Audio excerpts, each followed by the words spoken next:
ഇന്നത്തെ റെസിപ്പി വളരെ എളുപ്പത്തിൽ ഇൻസ്റ്റൻ്റ് ആയിട്ട് റെഡിയാക്കി എടുക്കാൻ പറ്റുന്ന കിണ്ണത്തപ്പമാണ്. അപ്പോൾ അതെങ്ങനെയാണ് റെഡിയാക്കി എടുക്കുന്നതെന്ന് വീഡിയോ ഒന്ന് കണ്ടു നോക്കാം. ആദ്യം തന്നെ നമുക്ക് 1 കപ്പ് വറുത്ത അരിപ്പൊടി ഇതിലേക്ക് ഇട്ട് കൊടുക്കാം. വറുത്ത അരിപ്പൊടി ഇട്ടതിന് ശേഷം 1 കപ്പ് ശർക്കര ഉരുക്കിയതും കൂടെ ചൂടോടെ നമുക്ക് ഇതിലേക്ക് ചേർത്ത് കൊടുക്കാം. ശർക്കര നമ്മളിവിടെ ചേർത്ത് കൊടുക്കുമ്പോഴത്തേക്ക് അരിച്ചിട്ടൊന്ന് ചേർത്ത് കൊടുക്കുക. അതുപോലെ തന്നെ ചൂടോടുകൂടി ഇത് നമുക്കൊന്ന് നന്നായിട്ട് മിക്സ് ചെയ്തിട്ട് എടുക്കാം. ബാറ്റർ ഇവിടെ നമ്മൾ മിക്സ് ചെയ്യുമ്പോഴത്തേക്കും ഓരോ പൊടിയുടെ വ്യത്യാസം അനുസരിച്ച് ലൂസായി പോകാൻ ചാൻസ് ഉണ്ട്. അങ്ങനെ ലൂസ് ആവുകയാണെങ്കിൽ ഒരു 5 ടേബിൾ സ്പൂൺ പൊടിയും കൂടെ ചേർത്ത് കൊടുത്തിട്ട് വീഡിയോയിൽ കാണുന്ന കൺസിസ്റ്റൻസിയിലാക്കി എടുക്കുക. ആവശ്യത്തിനുള്ള മധുരം കൂടെ ഈ സമയത്ത് നമുക്ക് ചേർത്ത് കൊടുക്കാം. ഇനി ഒരു മിക്സിയുടെ ജാറിലേക്ക് 1 കപ്പ് കട്ടി തേങ്ങാപ്പാലും അതുപോലെ തന്നെ നേരത്തെ ബാറ്ററും കൂടെ ചേർത്ത് കൊടുക്കാവേ.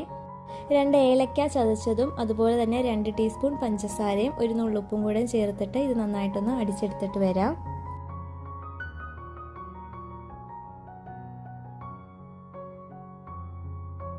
ഇതിലേക്ക് വറുത്ത് കോരി വെച്ചേക്കുന്ന തേങ്ങാക്കൊത്ത് ചേർത്ത് കൊടുക്കാം. ഇഷ്ടമുള്ള നട്ട്സൊക്കെ നമുക്ക് ഈ സമയത്ത് ചേർത്ത് കൊടുക്കാം. എന്നിട്ട് നന്നായിട്ടൊന്ന് മിക്സ് ചെയ്തിട്ട് എടുക്കാം. എണ്ണ തടവിയ ഒരു സ്റ്റീൽ പാത്രം എടുക്കുക. അതിലേക്ക് ഒരു 3 വലിയ സ്പൂൺ ബാറ്റർ നമുക്ക് ഒഴിച്ചു കൊടുക്കാം. എന്നിട്ട് ഇതൊരു 10 മിനിറ്റ് ആവിക്ക് വെച്ച് വേവിച്ചെടുക്കാം.